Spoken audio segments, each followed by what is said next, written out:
So hi everyone, welcome to our YouTube channel target with Mukesh. तो मेरे प्यारे बच्चों, आज हम कक्षा 10 का जो है गणित बालाजी प्रकाशन उसका अध्याय नंबर 10 जिसका नाम है ऊंचाई और दूरी, उसके अभ्यास प्रश्नों को हम सॉल्व करना सिखाएंगे। एक बच्चे ने कमेंट करके हमसे कहा था कि सर हमको ऊंचाई और दूरी के प्रश्नों को सॉल्व करने में काफ़ी सारी दिक्कतें होती हैं। तो उस भाई की है ना कमेंट को हमने पढ़ा और उसकी सम्मान के लिए हमने जो है इस वीडियो को लाया है मेरे भाई। ठीक, आज हम जो है आपको इस वीडियो में ऊंचाई और दूरी की जो छोटी छोटी बातें हैं मेरे भाई उसको हम बताएंगे और इसके प्रश्नों को भी सॉल्व करेंगे। तो चलिए मेरे भाई, वीडियो को हम स्टार्ट करते हैं। देखिए, सबसे पहले आपको समझना है मेरे भाई कि उन्नयन कोण क्या होता है और अवनमन कोण क्या होता है। पूरे ऊंचाई और दूरी वाले चैप्टर में यही जो है मार होता है इसका, उन्नयन कोण का और अवनमन कोण का ही मेरे भाई मार होता है। तो इसको एक बार ध्यान से समझ लेते हैं। देखिए, जैसे इसको हम बोलते हैं प्रेक्षक, प्रेक्षक या इसको मेरे भाई दर्शक बोलते हैं। जैसे क्या होता है ना, आमतौर पर जब हम अपने जीवन में कोई चीजें देखते हैं मेरे भाई, तो क्या होता है कि जब हम पृथ्वी पर होते हैं और कोई वस्तु है ना ऊपर होती है तो हमको ऐसे अपना सर उठाना पड़ता है ना। कभी कभी क्या होता है कि जब हम कोई नीचे की वस्तु को देखते हैं तो हमको अपना सिर झुकाना पड़ता है। तो मेरे भाई, जब भी आपको जो है ना, जिससे कोई वस्तु है ना, ये जो है दर्शक से मेरे भाई ऊपर है ना, जैसे हमारे सर से मेरे भाई ऊपर का है, तो उसको जो है देखने के लिए हमको मेरे भाई सर को उठाना पड़ेगा, है ना। तो देखिए, ये एक दर्शक है मेरे भाई, एक वस्तु को देख रहा है। तो जिसको देखता है मेरे भाई उसको मिलाने वाली रेखा को हम बोलते हैं दृष्टि रेखा। इसको बोलते हैं दृष्टि रेखा। और ये होती है हमारी क्षैतिज रेखा। क्षैतिज रेखा का मतलब वह रेखा जो पृथ्वी के समांतर होके जाती है उसको बोलते हैं क्षैतिज रेखा। जिससे मेरे भाई शुरू में ये देखेगा ना तो इससे सीधे देखेगा। उसके बाद में अगर इसको ये वस्तु देखनी है, यहाँ पर हमने अपना तिरंगा झंडा बनाया हुआ है, तो इसको अगर देखना है ना तो इसको ऐसे सर अपना उठाना पड़ेगा। तो ये वस्तु यहाँ पर है, तो देखिए इसके दृष्टि रेखा और क्षैतिज रेखा के बीच में मेरे भाई एक कोण बनना है। इसी को बोलते हैं उन्नयन कोण, है ना। इसको बोलते हैं मेरे भाई उन्नयन कोण। तो ध्यान रखिएगा मेरे भाई, क्षैतिज रेखा और दृष्टि रेखा के बीच में जो कोण बनता है उसको हम उन्नयन कोण बोलते हैं। इस स्थिति में जो वस्तु होता है मेरे भाई वो प्रेक्षक या दर्शक से ऊपर होता है ना। प्रेक्षक को मेरे भाई वो से लिखते हैं। ठीक, प्रेक्षक बोल दीजिए आप, इसको दर्शक बोल दीजिए। दर्शक का मतलब देखने वाले को दर्शक बोलते हैं। जैसे हम कोई चीज देख रहे हैं तो हम जो है दर्शक है ना। जैसे मेरे भाई आप लोग हमको देख रहे हैं तो आप क्या है मेरे भाई, दर्शक है। ठीक, तो यहाँ से देख सकते हैं ये हमारा, अगर आपको ना याद हो मेरे भाई उन्नयन कोण में, तो आप ऐसा समझ लीजिए ना कि ऐसे समझ लीजिए वैसे। देखिए, छोटाऊ से आप मेरे भाई ऊपर समझ लीजिए, ऐसे समझने के लिए हम बता रहे हैं। छोटाऊ से ऊपर और छोटाऊ से उन्नयन। ठीक, ऐसे मेरे भाई आप समझ सकते हैं उन्नयन कोण, यानी कि ऊ से ऊपर और ऊ से उन्नयन, है ना। हालांकि मेरे भाई ऊपर इस तरीके से लिखा जाता है, बड़ा ऊ होता है इसमें, लेकिन हम आपको यहाँ पर समझाने के लिए बता रहे हैं। ऊ से ऊपर और ऊ से उन्नयन, है ना। ऊ से ऊपर और ऊ से उन्नयन। तो आप समझिएगा मेरे भाई कि उन्नयन कोण में वस्तु ऊपर की ओर होती है। आइए समझते हैं मेरे भाई अवनमन कोण। देखिए, अवनमन कोण क्या होता है। जैसे मेरे भाई ये प्रेक्षक है ना और यहाँ पर एक गेंद रखा है। ये प्रेक्षक इस गेंद को मेरे भाई देख रहा है। तो देख रहा है ना, तो इसको बोलते हैं दृष्टि रेखा। इसको बोलते हैं दृष्टि रेखा।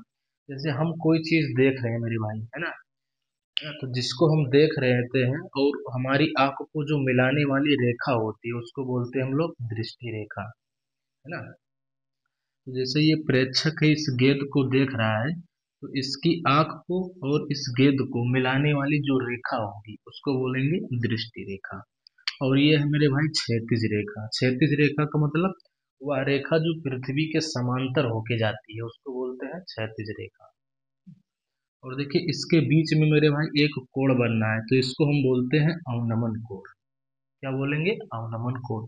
अब मेरे भाई ध्यान देने वाली बातें ये है कि जो अवनमन कोण होता है ना, अवनमन कोण में वस्तु मेरे भाई नीचे की ओर होती है और दर्शक हमारा ऊपर होता है। तो यहाँ पर मेरे भाई हमने लिख भी दिया है, देखिए।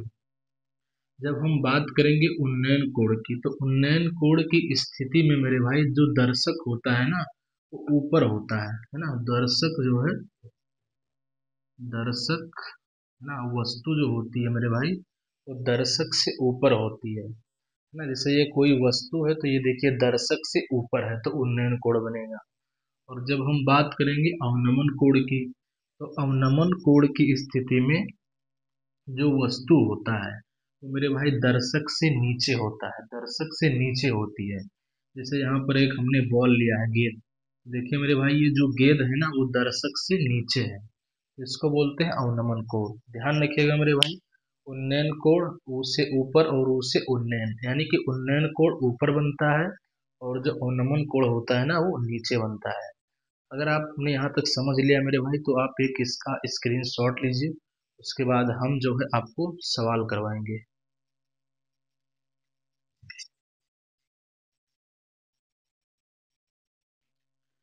आ जाइए मेरे भाई, हम जो है इस अभ्यास का जो है ना पहला क्वेश्चन आपको सॉल्व करवाते हैं। स्टार्टिंग में ही मेरे भाई इसमें बहुविकल्पीय प्रश्न दे दिया है ना। आगे चलकर आपको लॉन्ग क्वेश्चन भी मिलेगा। तो देखिए इसका जो पहला सवाल है ना, आप बोर्ड पर देख रहे होंगे मेरे भाई, ध्यान से देखते रहिएगा। देखिए लिखा हुआ है, जिस समय सूर्य का उन्नयन कोण 45 डिग्री था, है ना, एक मीनार की परछाई, है ना, उस मीनार की लंबाई से। अब यहाँ पर मेरे भाई ना चार ऑप्शन दिया गया है। देखिए ये लिखा हुआ है बराबर है, दूसरा अधिक है, और तीसरा लिखा है कम है, और चौथा लिखा है इनमें से कोई नहीं। तो देखिए इसके कहने का मतलब ये है कि जो मीनार की लंबाई होगी, है ना, वो मीनार की परछाई से बराबर होगी या कम होगी, ये सब आपको बताना है। तो देखिए मेरे भाई, यहाँ पर हमने एक चित्र बना दिया है। देखिए ये हमारा है ऑब्जर्वर। ऑब्जर्वर मतलब दर्शक या प्रेक्षक, आप इसको बोल सकते हैं। यहाँ पर एक सूरज है, तो ये सूरज को मेरे भाई देख रहा है, तो इसको बोलेंगे हम लोग दृष्टि रेखा, है ना। ये है हमारी दृष्टि रेखा। और मेरे भाई देखिए, ये हमारी है क्षैतिज रेखा, वह रेखा जो पृथ्वी के समांतर होती है, तो इसको हम बोलते हैं क्षैतिज रेखा। तो देखिए मेरे भाई, क्षैतिज रेखा और दृष्टि रेखा के बीच में एक कोण बनना है, कितने डिग्री का? 45 डिग्री का, और यही हमारा उन्नयन कोण है। और देखिए यहाँ पर हमने एक मीनार बना दिया मेरे भाई, मीनार का नाम दे दिया है AB, ठीक। और देखिए इसकी जो परछाई है ना, वो ये रेखा है, क्षैतिज रेखा। तो आपको बताना है कि जो मीनार की परछाई है ना, ये हमारी मीनार की मेरे भाई परछाई है एक किस्म से, है ना। इसकी आपको लंबाई बतानी है कि मीनार की लंबाई के बराबर होगा या कम होगा, या जो भी होगा, है ना। तो देखिए, अगर मेरे भाई आप इसको लगाना नहीं चाहते हैं ना, तो आप इसको 1 मिनट में लगा सकते हैं। देखिए एक ट्रिक आपको याद रखना है, आपने त्रिभुज की क्वालिटी पढ़ी थी मेरे भाई, है ना। त्रिभुज में क्या खासियत होता है कि जैसे अगर मान लीजिए कि कोई हमारा एक त्रिभुज है ना। जैसे मान लीजिए इसका एक कोण है मेरे भाई 60, है ना। इसका एक कोण है हमारा, कुछ भी मान लेते हैं, 60 और 30 90, है ना। और देखिए आप जानते हैं कि त्रिभुज के अंदर वालों कोणों का जो योगफल होता है ना, वो 180 होता है। तो इसका मतलब मेरे भाई ये हमारा 90 डिग्री का होगा, क्योंकि 60 और 30 90, और 90 में जब जोड़ेंगे तो कितना हो जाएगा? 180, है ना। मतलब आप त्रिभुज के तीनों कोणों को जोड़ेंगे तो कितना आएगा? 180 डिग्री आएगा। तो देखिए यहाँ पर जो है ना, एक 90 डिग्री का कोण बनना है, और यहाँ पर 45 डिग्री का कोण बनना है। तो 90 में अगर हम 45 जोड़ देंगे, तो देखिए ये हो जाएगा 90 प्लस 45 बराबर, ये मेरे भाई हो जाएगा 135। अब 135 में कितना जोड़ो मेरे भाई कि 180 आ जाए? तो आप बताएंगे कि 45 जोड़ दीजिए, तो यानी कि ये वाला जो कोण होगा मेरा मेरे भाई, वो 45 डिग्री का होगा, तभी 180 होगा, है ना। क्योंकि त्रिभुज की खासियत होती है, तीनों कोणों को जोड़ेंगे तो 180 आएगा। तो इसका मतलब ये कोण 45 है मेरे भाई, और ये 90 है, तो ये भी 45 होगा। और आप त्रिभुज की एक क्वालिटी और जानते हैं मेरे भाई, कि जितने कोण बराबर होती हैं उतनी भुजाएं भी बराबर होती हैं।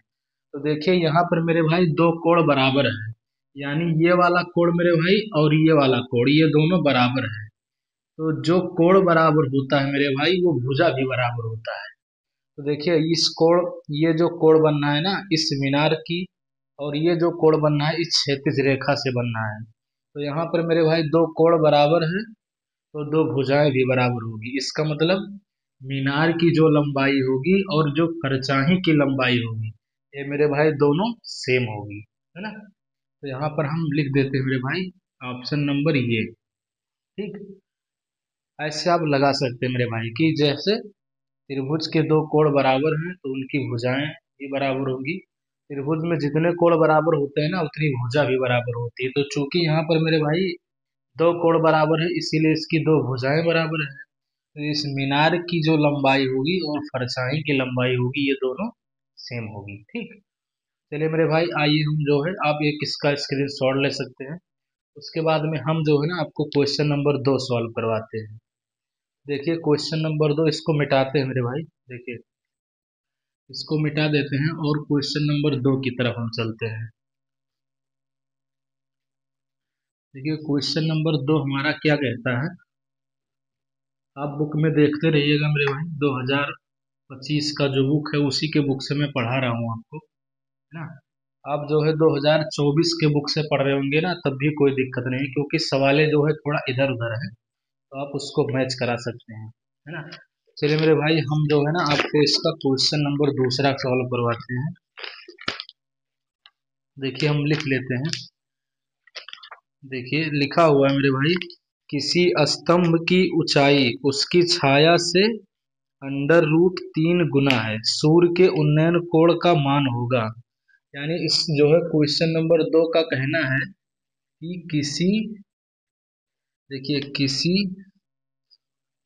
स्तंभ, किसी स्तंभ की ऊंचाई, किसी स्तंभ की ऊंचाई उसकी छाया से, उसकी छाया से अंडर रूट 3 गुना है। तो सूर्य का उन्नयन कोण होगा,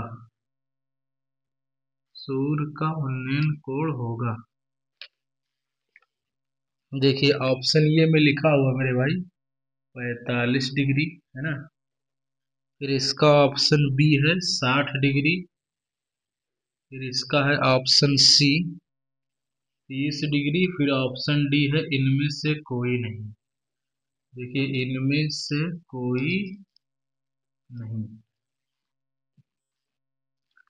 चलिए मेरे भाई देखते हैं, है ना। देखिए लिखा हुआ है ना एक स्तंभ है, किसी स्तंभ की ऊंचाई। तो मान लेते हैं मेरे भाई कि ये एक स्तंभ है। ठीक, कहना है ना कि जो इसकी परछाई है, तो मेरे भाई इसकी परछाई कुछ ऐसी बनेगी। यहाँ पर हम जो है सूर्य को मान लेते हैं कि हमारा सन है, सन का मतलब सूरज। और देखिए है ना आपको उन्नयन कोण बताना है। उन्नयन कोण का मतलब वस्तु हमारी ऊपर है तो यानी कि सूरज हमारा ऊपर है ना। तो यहाँ से यहाँ हमारा कोई प्रेक्षक है, दर्शक जो सूरज को देख रहा है। तो ये जो उन्नयन कोण बनना है मेरे भाई यही को आपको बताना है कि ये उन्नयन कोण कितने डिग्री का बनना है ना। और ये इसकी जो है स्तंभ है। तो ये है हमारी स्तंभ, इसको कुछ नाम दे देते हैं कि ये है ए बी। और ये है मेरे भाई उसकी परछाई। ठीक, अब इसका कहना है, ये आप इसको छाया भी बोल सकते हैं मेरे भाई। इससे यहाँ पर इसने छाया बोल दिया है तो आप छाया बोल दीजिए। लिखा हुआ है उसकी स्तंभ की जो ऊंचाई है ना, वो उसकी छाया से अंडर रूट 3 गुनी है। जैसे मेरे भाई अगर हम इसकी छाया को यक्स मान लें, ठीक, तो स्तंभ की जो ऊंचाई हो जाएगी वो यक्स की 3 गुनी हो जाएगी, अंडर रूट 3 गुनी। तो यानी अंडर रूट 3 का जब यक्स में गुणा करेंगे ना तो ये हो जाएगा अंडर रूट 3 यक्स। इसके कहने का मतलब ये है कि स्तंभ की जो ऊंचाई है ना, आप ऊंचाई को यक्स भी मान सकते हैं, उसकी छाया से अंडर रूट 3 गुना है। तो जैसे मेरे भाई इसकी छाया की लंबाई को हम यक्स मान लेंगे तो इसके स्तंभ की ऊंचाई इसकी अंडर रूट 3 गुना हो जाएगी, है ना। अब देखिए मेरे भाई इसको हम थीटा मान लेते हैं और आप जानते हैं ना कि यहाँ पर 90 डिग्री का कोण बनना है। और आपको पता है ना कि 90 डिग्री के सामने क्या होता है, तो 90 डिग्री के सामने कर्ण होता है। और इसको हम थीटा माने हैं तो थीटा के सामने हो जाता है मेरे भाई लंब। और जो ये तीसरी वाली भुजा होती है ना, इसको हम बोलते हैं आधार। यहाँ से यहाँ तक का होता है आधार। तो मेरे भाई आप देखें ध्यान से ना, तो आपको यहाँ पर दिया गया है लंब बटे आधार, है ना। तो आपको याद होगा कि एक फार्मूला होता है टेन थीटा।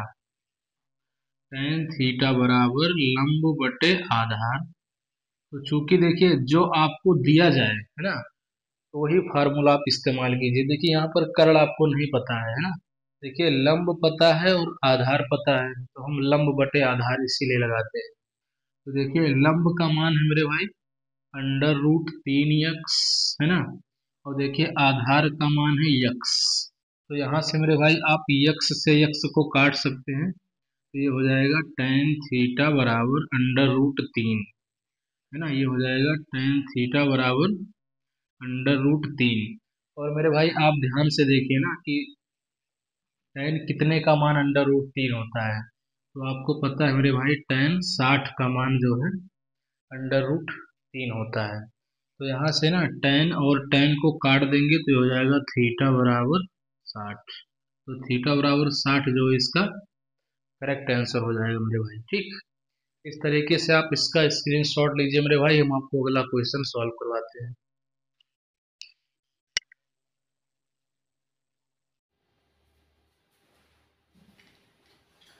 चलिए मेरे भाई आ जाए क्वेश्चन नंबर 3 पर, है ना। देखिए मेरे भाई ऐसे सवालों में आपको ज्यादा टाइम वेस्ट नहीं करना है मेरे भाई, है ना, क्योंकि ये वो विकल्पीय प्रश्न है। आप इसको ऐसे रफ में लगाइए और ऐसे टिक मार दीजिए। ठीक, जो लॉन्ग क्वेश्चन होंगे उसमें आपको बाकायदा सोल्यूशन लिखना होगा, है ना। तो देखते रहिएगा मेरे भाई। देखिए लिखा हुआ है एक मीनार के आधार से। देखिए मेरे भाई थोड़ा पढ़िए और उसके बाद में चित्र बनाइए, है ना, तो आपको सवाल जल्दी लग जाएगा मेरे भाई, है ना। देखिए लिखा हुआ एक मीनार के आधार से, तो मेरे भाई यहाँ पर हम एक जो है मीनार बना देते हैं, है ना। ऐसे देखिए एक हमारा मीनार है मेरे भाई, इसका हम कुछ नाम दे देते हैं। ये मीनार है ए बी, है ना। देखिए मीनार जो है मीनार के आधार से, है ना, ध्यान से देखते रहिएगा। लिखा हुआ है मीनार के आधार से 20 मीटर दूर पर, है ना। आधार क्या होता है मेरे भाई, जिस पर मीनार टिका होता है। तो जैसे ही हमारा मीनार बनाया गया है तो ये पृथ्वी पर ही तो बनाया गया होगा, है ना। तो ये पृथ्वी पर टिका है, तो ये इसका मेरे भाई आधार है। तो ये कह रहा है कि आधार से जो है 20 मीटर दूर पर, है ना, 20 मीटर दूर पर भूमि पर स्थित एक बिंदु।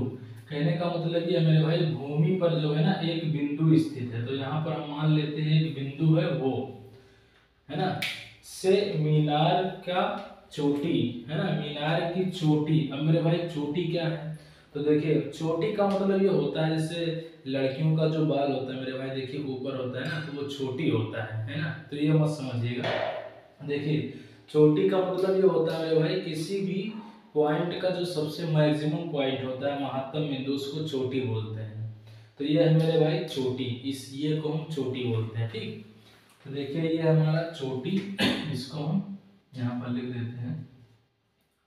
देखिए ये हमारा चोटी है, बाल वाला चोटी मत समझ लीजिएगा मेरे भाई, है ना। देखिए ये मीनार का जो सबसे उच्चतम बिंदु है उसको हम चोटी बोलते हैं, और जो इसका निम्नतम बिंदु होता है उसको मेरे भाई आधार बोलते हैं, या हम मेरे भाई पाद बिंदु बोलते हैं इसको। ठीक, देखिए कह रहा है कि मीनार की चोटी का उन्नयन कोण। उन्नयन का मतलब मेरे भाई हम जो है यहाँ पर प्रेक्षक है हमारा, और ये जो है चोटी को देख रहा है ऐसे कुछ, है ना। तो देखिए यहाँ पर मेरे भाई कहने का मतलब है 30 डिग्री का कोण बनना है। तो यहाँ पर हम लिख देते हैं 30 डिग्री।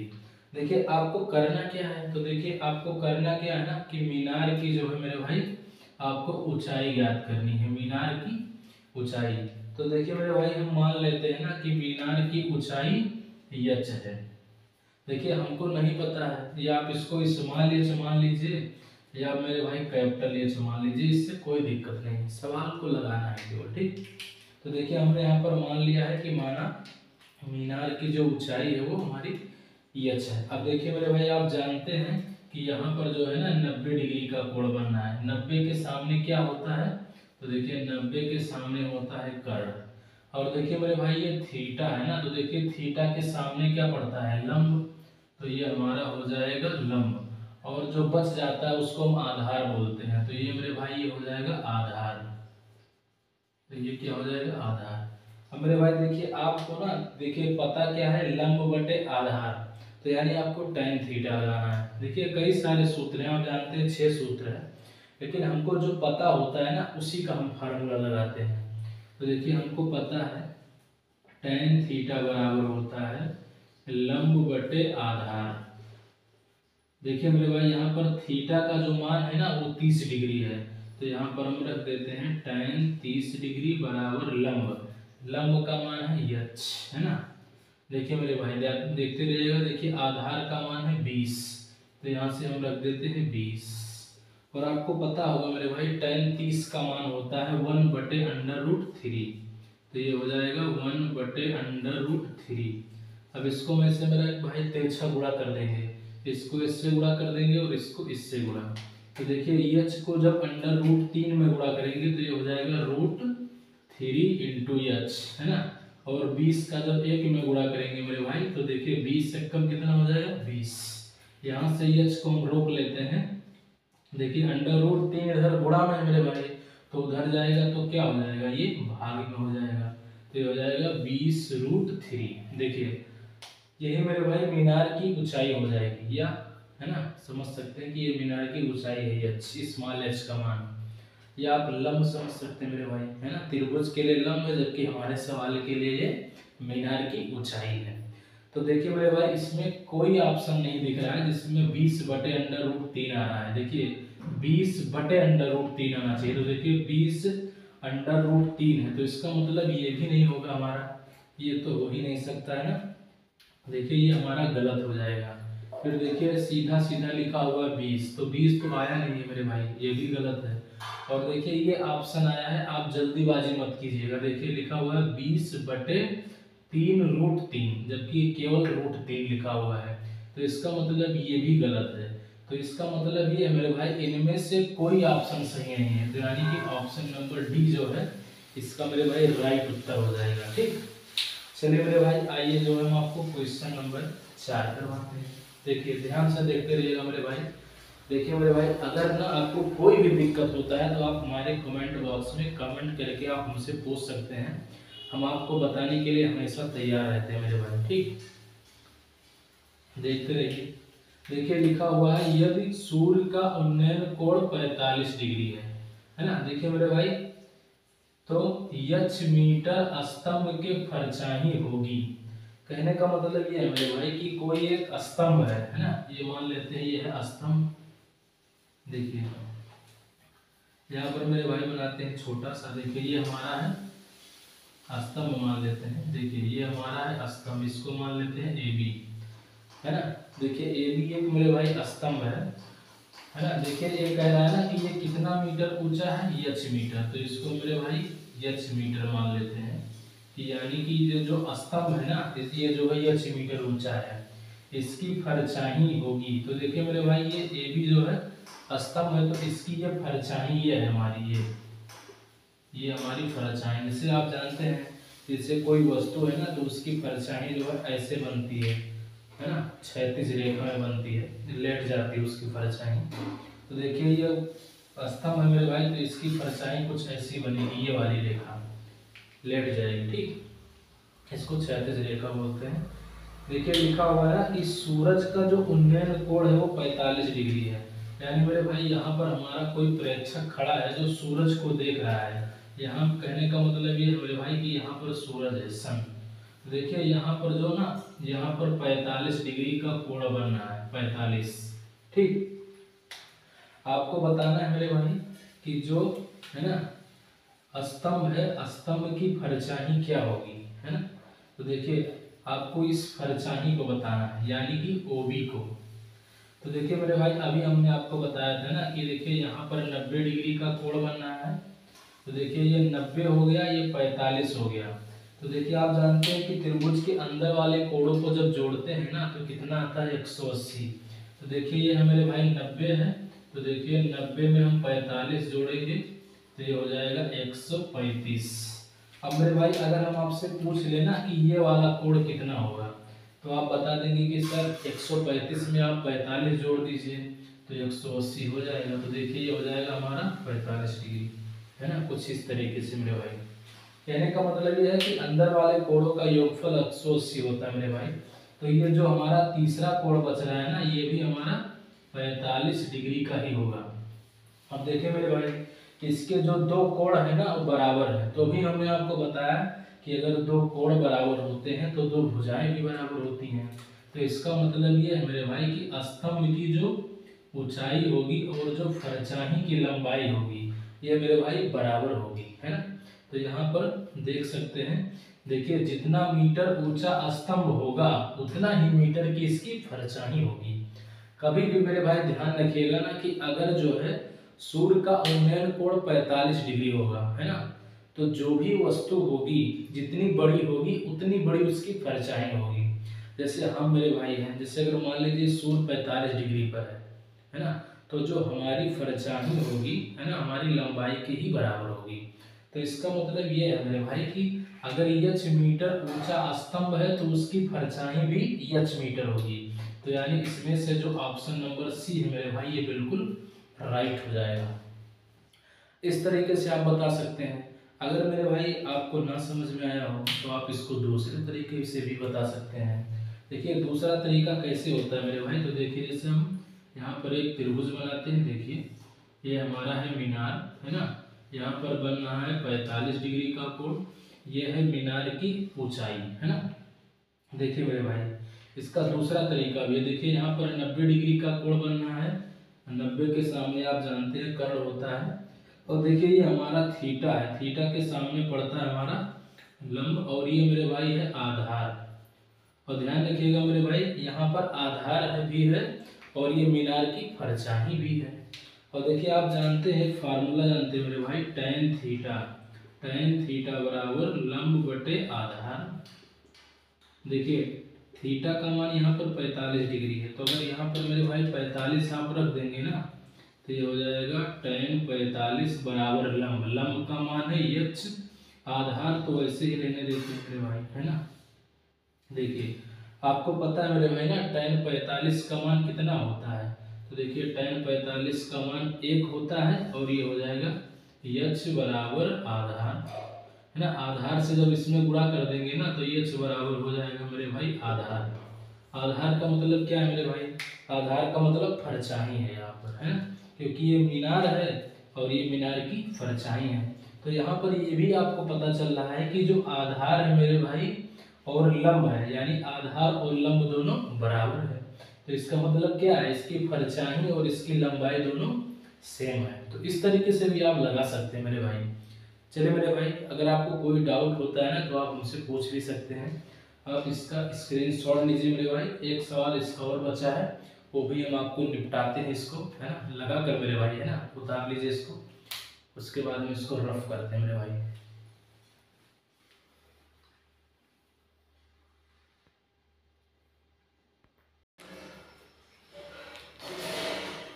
आइए मेरे भाई हम जो है ना आपको क्वेश्चन नंबर 5 यानी कि 10.1 का लास्ट क्वेश्चन बहुविकल्पीय का करवा रहे हैं मेरे भाई, है ना।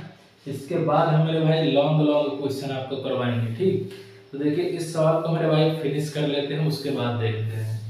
देखिए लिखा हुआ है एक पेड़, एक पेड़, पहले एक पेड़ बनाते हैं मेरे भाई। तो देखिए यहाँ पर मेरे भाई हम मान लेते हैं ना कि ये एक पेड़ है, इसको कुछ नाम दे देते हैं ये भी मेरे भाई एक पेड़ है। देखिए ये मेरे भाई रफली करना है क्योंकि ये एक नंबर का है तो ज्यादा समय आपको इस पर व्यतीत नहीं करना है।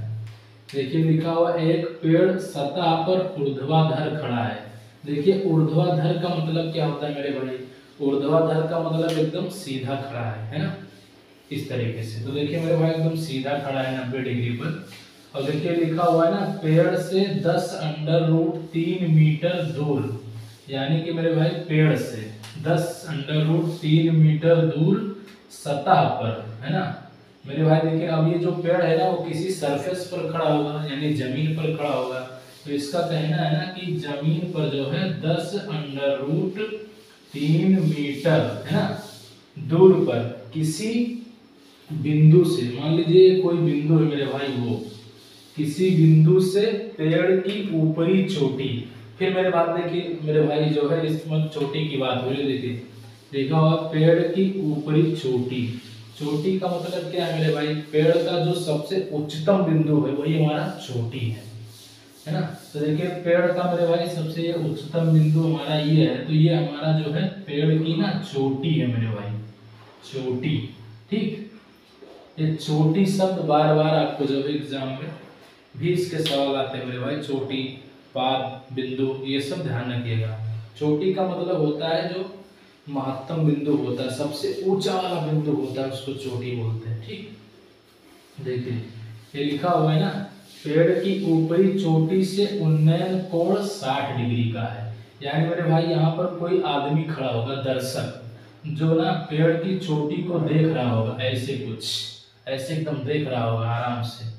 देखिए देख रहा है ये, तो यहाँ पर जो है ना कितने डिग्री का कोण बनना है, 60, है ना। तो देखिए मेरे भाई ये 60 डिग्री का कोण बनना है यहाँ पर। ये हमसे जानना क्या चाहता है, तो मेरे भाई ये हमसे जानना चाहता है ना कि पेड़ की जो ऊंचाई है, पेड़ की ऊंचाई क्या होगी, ये आपको बताना है मेरे भाई, सबसे मेन बात। तो देखिए पेड़ की आपको ऊंचाई बतानी है, तो मेरे भाई हम मान लेते हैं ना, अब देखिए हमको पता ही नहीं है यार कि पेड़ की ऊंचाई क्या है, तो हम थोड़ी ना जानते, तो इसको हम मानते हैं कि माना पेड़ की ऊंचाई मेरे भाई यच है। ठीक, स्मॉल एच मान सकते हैं, कैपिटल एच भी मान सकते हैं। जब मेरे भाई लॉन्ग क्वेश्चन आएगा तो ये सब हम आपको लिखवाएंगे भी कि माना पेड़ की ऊंचाई यच है। मगर मेरे भाई ये जो है ना शॉर्ट सवाल है, दो विकल्पीय प्रश्न, तो यहाँ पर ज़्यादा माथा पच्ची करने की जरूरत नहीं है, आप इसे रफ में लगाइए और फटाक से टक मार दीजिए इसको, टिक। ठीक, देखिए यहाँ पर मेरे भाई 90 डिग्री का कोण बनना है। 90 डिग्री के सामने वाली जो भुजा होती है मेरे भाई उसको हम बोलते हैं कर्ण। अब मेरे भाई देखिए ना ये हमारा थीटा है, देखिए थीटा के सामने वाली जो भुजा पड़ती है उसको हम बोलते हैं लंब। तो ये मेरे भाई हो जाता है लंब, और जो इसकी तीसरी भुजा बच जाती है मेरे भाई कर्ण और लंब से, तो ये हो जाती है हमारी आधार। तो यानी मेरे भाई पेड़ की जो ऊंचाई होगी ना वो एक किस्म से लंब का काम करेगी, और जो पेड़ का है ना ये जो मेरे भाई आधार होगा, पेड़ का आधार का मतलब पेड़ जो है जिस बिंदु से जितनी दूरी पर है वो मेरे भाई इसका आधार है, और ये इसका हमारा कर्ण है। कर्ण का मतलब ये दृष्टि रेखा है मेरे भाई, दृष्टि रेखा मतलब ये दर्शक जो है ना इस पेड़ की चोटी को देख रहा है, तो ये हमारी दृष्टि रेखा है ना, इस तरीके से। देखिए तो देखिए मेरे भाई यहाँ पर ना आपको देखिए लंब पता है और आधार पता है, तो फिर वही हम अपना पुराना सूत्र इस्तेमाल करेंगे, यानी कि यार tan थीटा। तो देखिए tan थीटा बराबर होता है लंब बटे आधार। देखिए यहाँ पर मेरे भाई थीटा का जो मान है ना वो 60 डिग्री है, तो यहाँ से हम रख देंगे tan 60 डिग्री बराबर लंब। देखिए लंब को हमने मेरे भाई यच नाम दिया है, तो यहाँ पर ये हो जाएगा यच बटे आधार। तो देखिए मेरे भाई आधार ना कितना है इसका, 10√3 है, तो ये हो जाएगा 10√3। और अभी हमने आपको बताया है मेरे भाई है ना एक सवाल में कि tan 60 डिग्री का मान होता है क्या, √3, है ना। तो देखिए यहाँ पर हम tan 60 का मान रख देंगे √3 बराबर यच बटे 10√3। अब मेरे भाई अपनी सुविधा के लिए ना हम यहाँ पर एक भी मान सकते हैं, तो यहाँ पर हम एक मान लेते हैं। ठीक, आप इसको कैंची गुणा करवा दीजिए। देखिए एच का इसमें जब गुणा करेंगे ना तो हो जाएगा एच कम एच, और इसका जब इसमें गुणा करेंगे ना मेरे भाई 10√3 का जब 3 में गुणा करेंगे, तो देखिए आप जानते हैं कि √3 का ना जब √3 से गुणा करते हैं तो क्या आता है 3, क्योंकि ये रूट जो है फ्री हो जाता है मेरे भाई। रूट एक दूसरे के दुश्मन होते हैं मेरे भाई, है ना, तो इसको खत्म कर देते हैं। देखिए √3 और √3 का गुणा करेंगे ना तो ये हो जाएगा 3, और इसका हम गुणा कर देंगे तो हो जाएगा ना 10×3, सॉरी मेरे भाई, देखिए ये हो जाएगा 10×30। तो यानी इस तरीके से मेरे भाई जो पेड़ की ऊंचाई होगी ना वो हमारे हिसाब से 30 मीटर होगी। क्या मेरे भाई 30 मीटर कोई ऑप्शन में आपको दिख रहा है, तो तो जी बिल्कुल दिख रहा है। कौन सा ऑप्शन है मेरे भाई? ऑप्शन नंबर ये। तो इसका मतलब ये है मेरे भाई, ऑप्शन नंबर ये बिल्कुल करेक्ट हो जाएगा। एक बार मेरे भाई हम बुक में देख भी लेते हैं कि कौन सा ऑप्शन आ रहा है। तो देखिए, है ना, देखिए मेरे भाई 55 का ये नंबर बिल्कुल सही। देखिए मेरे भाई 30 मीटर ही इसका करेक्ट आंसर है। तो मेरे भाई इस तरीके से आपको लगाना है, ठीक। चलिए मेरे भाई, वीडियो काफ़ी लंबी हो जा रही है, हम नहीं चाहते हैं कि आप जो है हमारे वीडियो को ऊब के देखें मेरे भाई, है ना। ठीक है मेरे भाई, मिलते हैं अगले वीडियो में, है ना। आप पढ़ते रहिए, अपना ख्याल रखिए, कोई टेंशन मत लीजिए मेरे भाई। मिलते हैं अगले वीडियो में, तब तक के लिए बाय बाय।